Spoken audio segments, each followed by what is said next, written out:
Hi friends, வாங்க நம்ம இன்றைக்கி முருங்கைக்கீரை சட்னி பண்ணிக்கலாம். நம்ம கொஞ்சம் தண்ணியாக வச்சோன்னா அது சட்னி, கொஞ்சம் கெட்டியாக அப்படியே எடுத்தோன்னா துவையல் பண்ணோன்னாக்கா நம்ம சாப்பாட்டில் போட்டு சாப்பிட்லாம். சட்னினாக்கா இட்லி தோசைக்கு சாப்பிட்லாம். வாங்க எப்படி பண்ணலான்னு பார்க்கலாம். ஃபஸ்ட்டு கடாய் வச்சு ஒரு ஸ்பூன் எண்ணெய் ஊற்றிருக்கேன்.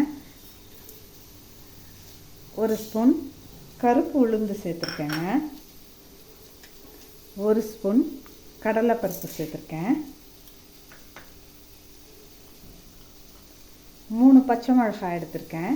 நீங்கள் காரத்துக்கு தகுந்தாப்புல போட்டுக்கோங்க. ஒரு துண்டு இஞ்சி,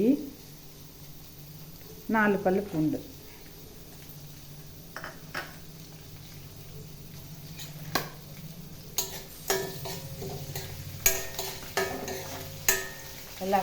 எல்லாம் நல்லா பொரியட்டும்.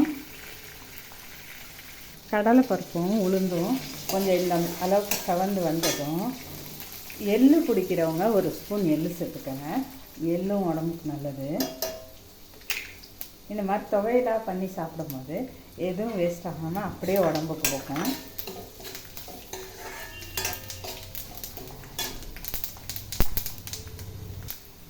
எள்ளு நல்லா பொரிஞ்சிருச்சு.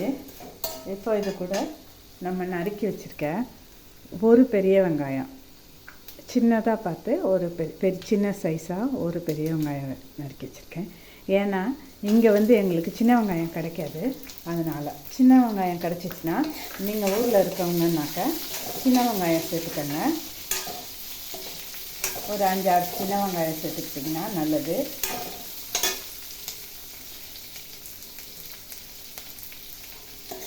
வெங்காயம் வதங்கட்டும் நல்லா.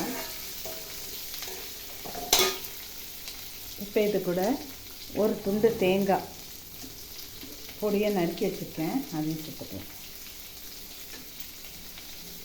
ஒரு 10 இலை புதினா இலை போடுறேன். ஏன்னாக்கா புதினா வாசனை எனக்கு பிடிக்கும். அதனால் புதினா போடுறது ஆப்ஷன் தான், நீங்கள் போடணுன்னா போட்டுக்கலாம். இப்போது ஒரு கைப்பிடி அளவுக்கு கொத்தமல்லி தலையும் போட்டுக்கிறேன். எல்லாத்தையும் சேர்த்து நல்லா வதக்கி எடுத்துக்கலாம்.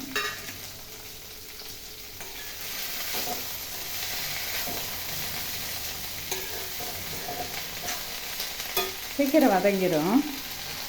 இப்போது நம்ம எடுத்து வச்சுருக்க மெயின் இன்க்ரீடியண்ட், ஒரு கப்பு முருங்கைக்கீரை உருவி நான் நல்லா கழுவி எடுத்துகிட்டு வந்திருக்கேன். 2 வாட்டி கழுவி எடுத்துகிட்டு வந்திருக்கேன். அதை சேர்த்துக்கலாம்.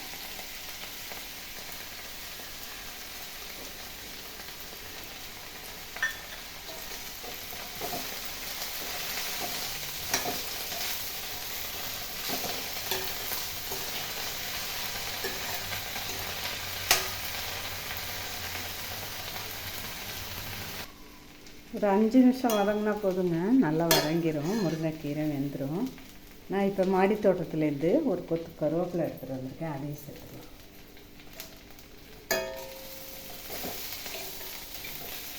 வதக்கும் போதே அந்த கடலைப்பருப்பு, எள்ளு, புதினா, எல்லாத்தோட வாசமும் சேர்ந்து ரொம்ப சூப்பராக ஆரோமாவாக இருக்குது. சட்னி அரைச்ச பிறகு இன்னும் நல்லாயிருக்கும். போதுங்க வதங்கினது. கருவேப்பிலை மட்டும் கொஞ்சம் நேரம் வதங்கட்டும். ஆற வச்சுட்டு நம்ம அரைச்சிட்டு வரலாம். கொஞ்சமாக புளி சேர்த்துக்கலாங்க. அப்புறம் தேவையான அளவு உப்பு சேர்த்து வேறு பாத்திரத்தில் மாற்றிக்கலாம். ஆற வச்சுட்டு அரைச்சிட்டு வந்துடும்.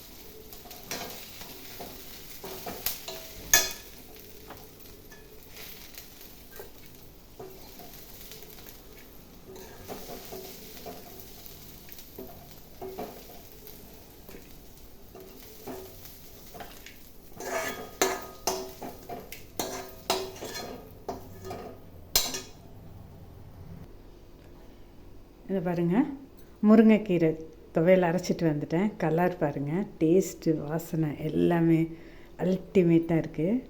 சூப்பராக இருக்குங்க. வாங்க இதுக்கு ஒரு தாளிப்பு கொடுத்துடலாம். தாளிப்பு கொடுக்கறதுக்கு எண்ணெய் சட்டி வச்சு ஒரு ஸ்பூன் எண்ணெய் ஊற்றிருக்கேன். ஒரு ஸ்பூன் கடுகு போட்டுக்கலாம். கடுகு பொரியுது. கடுகு பொரிஞ்சதும் ஒரு மிளகாய், சிம்பிள் தாளிப்பு தாங்க. ஒரு கொத்து கருவேப்பிலை.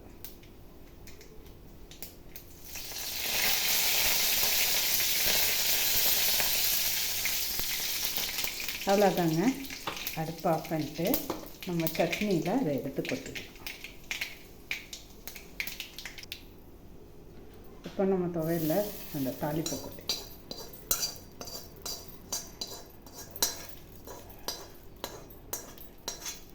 அவ்வளோதான். ரச சாதம், தயிர் சாதம், சாம்பார் சாதம் எது கூட வேணாலும் வச்சு சாப்பிட்லாங்க. வெறும் சாப்பாட்டு கூடையும் ஒரு ஸ்பூன் நெய்யை ஊற்றி இதை போட்டு பிணைஞ்சி சாப்பிடுங்க. உடம்புக்கு அவ்வளோ ஹெல்தி, கால்சியம், அயன் எல்லாம் இருக்குது. அதனால் இதை ஒரு வாட்டி, வாரத்துக்கு ஒரு வாட்டி பிள்ளைங்களுக்கும் கொடுங்க, நீங்களும் செஞ்சு சாப்பிடுங்க. Stay healthy. Okay friends, thanks for வாட்சிங்.